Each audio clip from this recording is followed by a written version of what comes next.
Good afternoon, ladies and gentlemen. Welcome back to another episode here on European Confessions. There is a message that I want to share with you guys, and this message, it comes from a translation of a message that I received, and the translation of that message, it reads like this.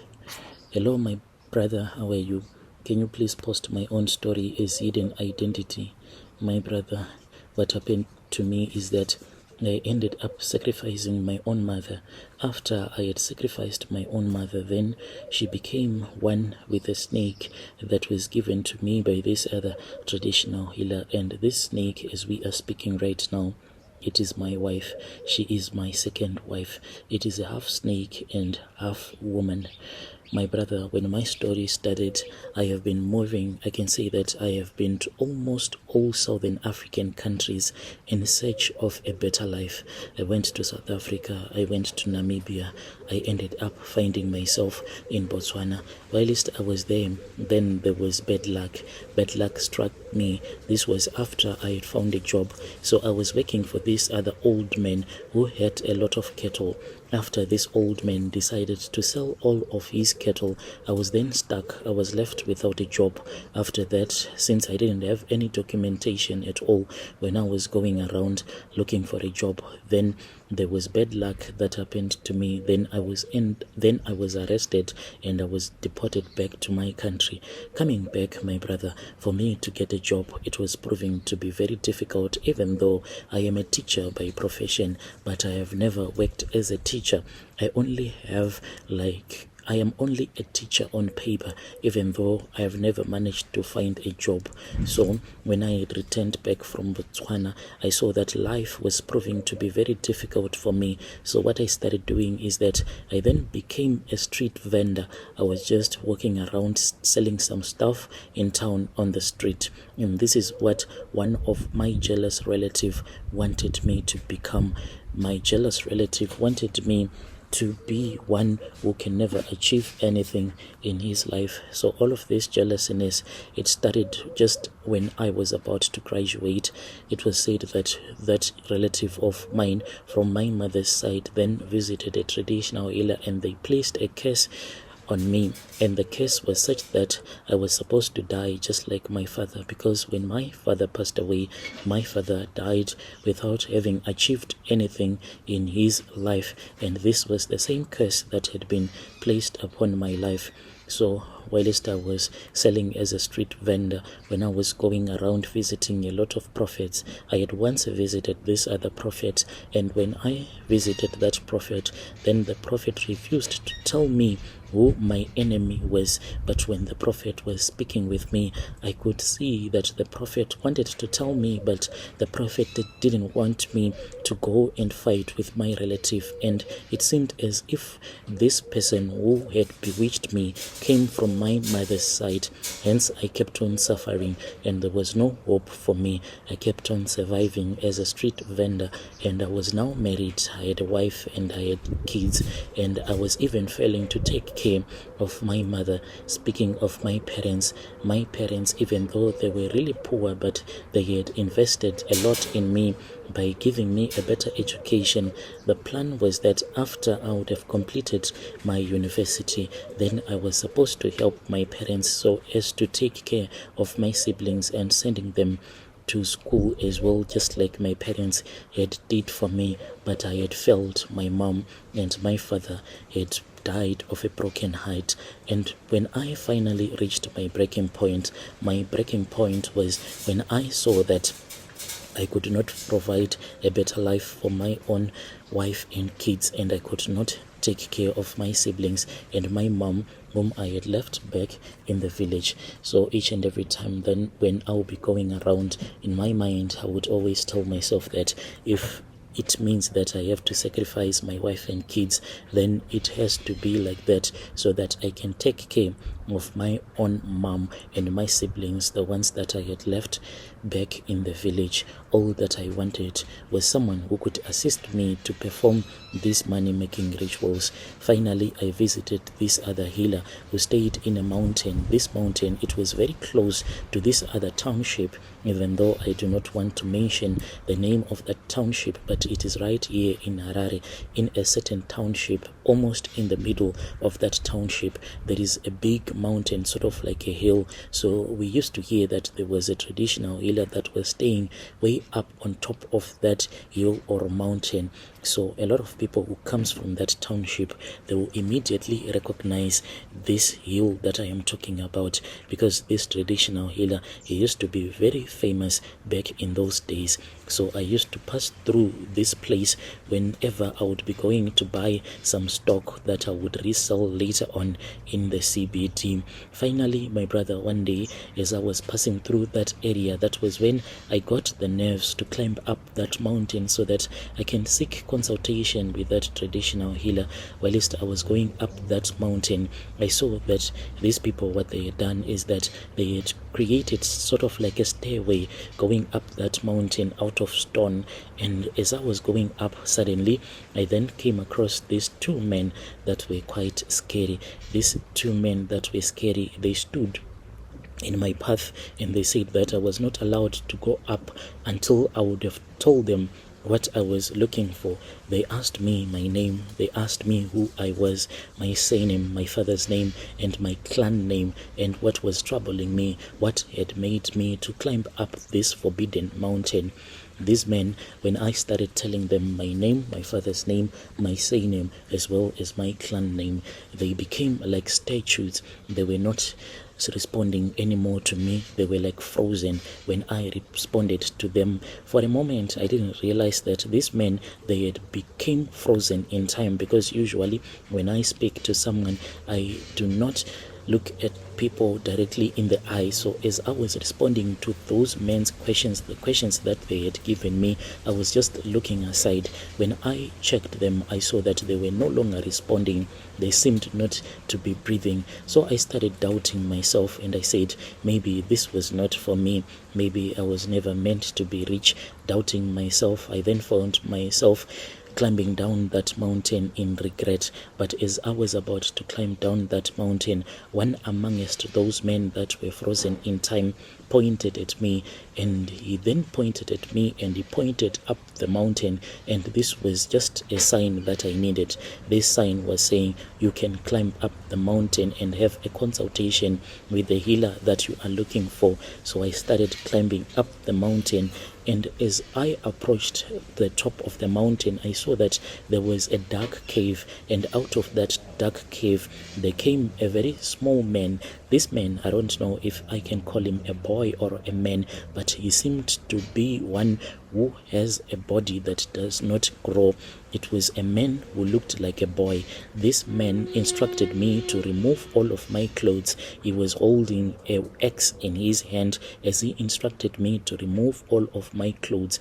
And then he said, it is fine. After I had removed my clothes, he said that you can go, and he said, follow me. So we both went into that cave that was very dark from the outside, but from the inside it was well lit, as if there was electricity inside that dark cave.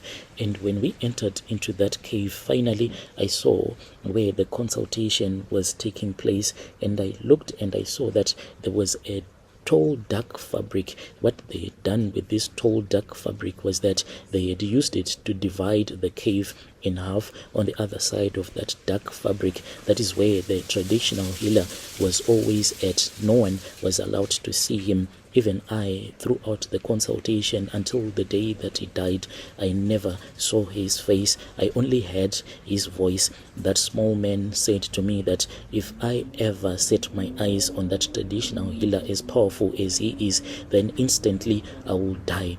My brother, as the consultation was taking place, I then looked at that dark fabric that they used to divide that cave. I saw that there were waves that were forming in the air. These waves, they were coming out of that dark fabric, and these waves, they were black in color. The whole cave, it seemed as if it was vibrating with color, and this dark color, it seemed as if it was coming from that dark fabric. the example that I can give you is like when it is hot, when you are walking outside, when you look far ahead, you can see that the earth will be like it is boiling. That is the waves that I saw inside the cave. But these waves that I saw, they had color, they were black in color. The healer then started speaking with me.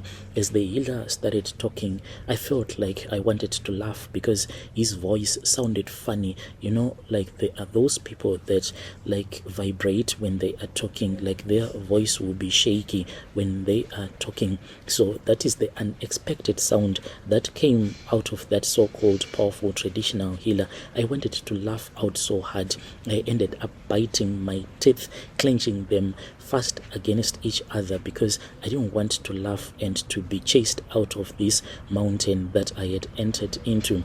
But I started when I wanted to laugh, that was when I remembered my poverty and I remained quiet. Then that traditional healer started prophesying, and he said that he saw that one of my mom's young sister had actually stolen my shirt. This was when I was still young. She had once visited our home back in the village and stolen my shirt when my mom was not watching her. And after she had successfully stolen my shirt, she then went to this other traditional healer. Her intentions was that I was supposed to run mad because I was quite intelligent in school. So she wanted me to run mad so that people can actually say that the books that I have been studying were the ones that had made me to run mad. But actually, when she went to that traditional healer, my ancestors had rescued me. She wanted me to die. As that traditional healer was prophesying, he then asked me what I wanted to happen to my mom's young sister, and he said that anything that I wanted to happen to her was going to happen because he was much more powerful than her own healer. And I then said that you can do whatever you want. If you want to kill her, then you can kill her. He said that he can actually awaken his evil spirits, the ones that were sleeping inside that dark cave, the ones that he used when he was consulting with people. But he said that for him, in order to awaken these dark evil spirits, cows were needed. 3 cattle were needed. So he said that the first cow was the one that was going to awaken. So he said that the first cow was the one that was going to awaken the spirits so that they can go and destroy a powerless healer. Then 1 cattle was for the evil spirits so that they can go and destroy her. Then 1 final cow that I was supposed to bring to him was to make them to come back to his mountain so that his evil spirits can find their way back to the cave. So when he asked me if I was willing to pay up the amount of the 3 cows that we needed so that my mom's young sister can be destroyed, I then said that I am such a poor man. I do not have any money at all. When I told that traditional healer that I was nothing but a poor man, he said, if I was that poor, then how dare I climb up his mountain and seek for his consultation and to waste his time? I then said that, oh uncle, I do not know what to do anymore because I am nothing but a desperate man. I said that I was so desperate, so much desperate, that I was willing to take even his charms, the charms that he no longer needed. If he wanted to throw them away, then he can give me instead of throwing them away. And when I told him that I was so much desperate, so much that I could accept anything that he was willing to give me, then on the other side of that black curtain, I heard him that he was shifting a lot of things around. He was making a lot of noise as he was moving around. I think that at that time he was looking for a charm, the one that he no longer needed. So whilst he was looking for that charm that he didn't need anymore to be there at his shrine, then there were men that were part of his consultation, the ones that were playing this other instrument that is called the mbira in our culture. So as the sound of that instrument was being played, then I started feeling that there were vibrations that were entering into my body, as if the sound of that mbira was waking up an ancient spirit that was inside my body. That was when that traditional healer said that I had to be given some charms quickly, and I had to drink those charms that he had prepared for me, so as to make sure that I won't get into a trance because of the vibration of the music. Then that small man then gave me a snake. This small man, after he had given me a snake, I felt so afraid. Normally, naturally, I am a person that is afraid of all crawling things. So after this man had given me a snake, the snake then started going around my body. Then it wrapped itself around my manhood. Throughout the consultation, this is what was happening. That snake had coiled itself and wrapped itself around my manhood. I was then given a clay pot that was quite dry. He told me that this clay pot that he had given me, this is where this snake was supposed to rest whenever it was not working for me. It will be resting inside that clay pot, and the rule was that my wife was not allowed to touch it. No matter what, she was not allowed to touch it. But blood was needed so as to turn this clay pot into becoming a living being, because at that time when it was given to me, it was dry. But now, right now, my brother, it is soft, for it is a living being. So after I had climbed down the mountain with those ritualistic items that had been given to me by that traditional healer, then dreams started. These dreams were not your natural dreams. They were dreams of me being a serial killer in my own dreams. That was when they all began. And whenever I'll be dreaming, I'll be chasing after my mother's relatives with the intention of wanting to murder them. So each and every night when I'll be fast asleep, I'll be chasing one amongst my mother's relatives. Then one night when I had gone to bed, like usual, those bad dreams came back to me, and I started chasing after my mother. And unfortunately, as I was chasing after her, she tripped and she fell inside this big hole. I climbed down that hole as my mom was crying out of fear, because I was holding a knife and I wanted to stab her with that knife, but I didn't have any mercy for her. I then tied her up, and after I had tied her hands as well as her legs, I then opened up her mouth and I started cutting her tongue. I cut up her tongue, and she was choking up with the blood that had filled up her mouth, because since she didn't have a tongue anymore, she could no longer swallow the blood that was all over her mouth, so it was choking up on her. And when this thing started happening, I started regretting, and I said, what have I done? For I have made my own mother to suffer. As I was deep in thought, as I was regretting, that was when I heard a booming voice. This voice spoke with me with authority. This voice then said that there is a plate there that is next to you. Anything that you are going to cut from her body, I want you to place that part of her body inside that metallic plate. So this metallic plate that suddenly appeared just next to me, like back in those days, the people, they used to use these metallic plates that had an African print on it. That is the type of a metallic plate that appeared to me. So after I had taken out that tongue from her mouth, I then inserted it into that plate, and I was given an instruction, as hard as it was, to cut off her breast and to cut off the skin from her private part. So one by one, I started cutting off her breast and placing the breast inside that metallic plate, as well as the skin on her private part. After I was done with this terrible ritual that was happening in my dream, then that voice spoke with me, and it seemed to be very happy. The voice then said that you have done well, my son. After this thing had happened, suddenly my wife woke me up.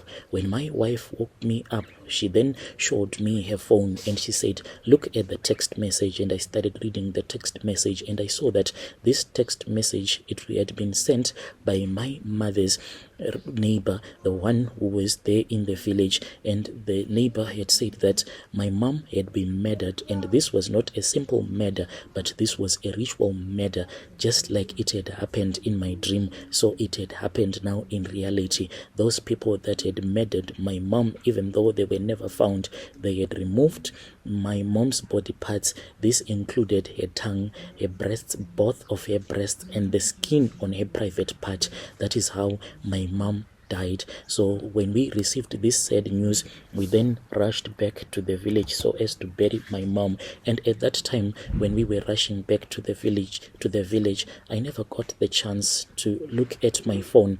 It was only after the funeral, because I was really stressed with what had happened, because like the way that my mom had died in my dreams, that is the way that she had passed away in reality. So this brought a lot of stress into my life, so I was not even concentrating. After the funeral, that was when I switched on my phone, and after I had switched on my phone, I saw that there were a couple of messages, and these messages, they had been sent by that traditional healer's assistant. The traditional healer's assistant had made it clear that they knew that my mom had died in such a way, and I was not allowed to go and attend my mother's funeral. The text read, "You are not allowed to go and attend your mother's funeral no matter what. If you go there, then you are going to break the rules of the shrine. You are forbidden to ever set your foot again in that village where your mother passed away. This is supposed to be done. These rules were supposed to be followed for the next 10 years. I was not allowed to set my foot in that village where she had been murdered." After I had read that text message, then fear overpowered me. I felt fear entering into my body. That was when I lied to my wife that we needed to return back to Harare. On our way, when we had arrived in Harare, I then lied to her that I wanted to go and visit this other man who owed me some money, since we had borrowed the money that we had used when we were going to attend my mom's funeral. She agreed, but instead of me going to that place where I had lied to her, saying that this is where I want to go to, I then rushed back to that mountain.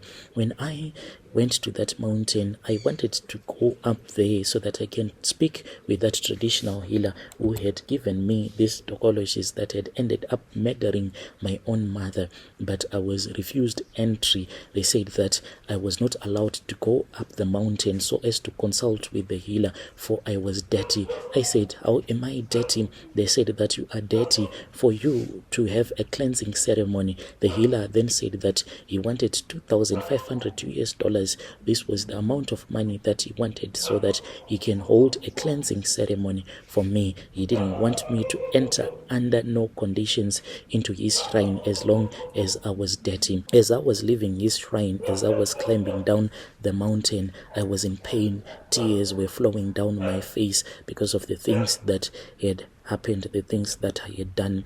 When I arrived back home, I saw that there were people that were waiting for me. Like in our culture, if you have lost one of your loved ones, usually people that know you, they will come so that they can give you their condolences. So people were coming when they heard that we had returned back from the village.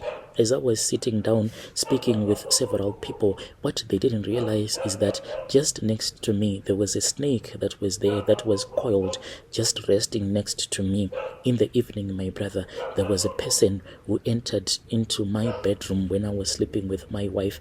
This person that entered into my bedroom then woke me up. When I woke up, I was shocked, and fear then got hold of me, because I saw that this was a hybrid.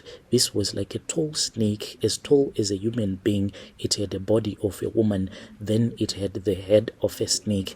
This snake then told me that it belonged to me and I belonged to it, for it had chosen me.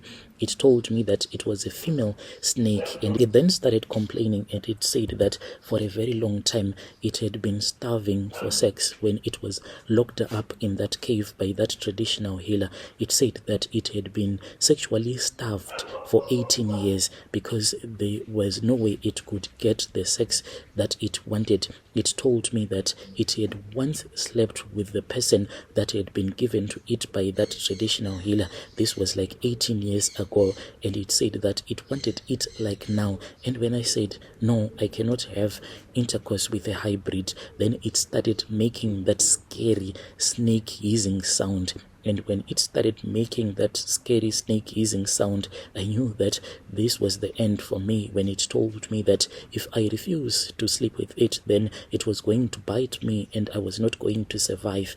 It then said that it was going to teach me how I was supposed to sleep with it, as if I was sleeping with my own wife. That is how it became my second wife. So it told me that I had to get off from the bed where I was sleeping with my wife, and I had to sleep on the floor.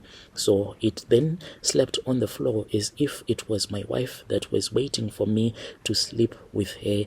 And after it had instructed me to open up its legs, I opened up its legs and I saw that indeed it had a human private part, but I noticed that there was no flesh there, just like my mom, just like what had happened to my mom, just like what I had done in my dreams, removing off the skin from a private part. That is what I saw. I was shocked. Then it told me that I was not supposed to be afraid. I had to treat it with love, as if it was my own second wife. And I started sleeping with this snake, and ever since that day I have been sharing the same bedroom with this snake. And my brother, it told me that it had gone and collected my mother's body, and it had made like a hybrid out of my mother's body and possessed my mother's body. That is why it had the head of a snake and the body of a woman.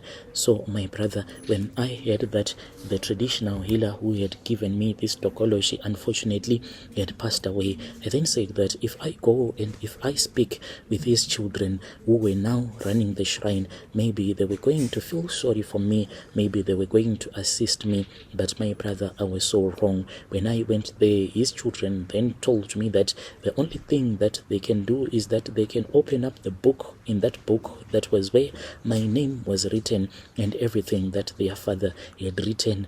Their father had said that I was not allowed into that shrine if I do not pay the $2,500 so that a cleansing ceremony can be done on me. After that, that is when I will be allowed back into that shrine. But that traditional healer's children said that since this thing had happened so many years ago, I now owed $5,000 to this shrine. They said that I have to pay $2.5 on top of that money that their father charged me. This snake is for now, my brother. It blocks all of my blessings, and it even told me that it does blocks these blessings because it wants me to return back to that shrine so that I can be cleansed and it can start giving me money. And there is no way I can ever get this money.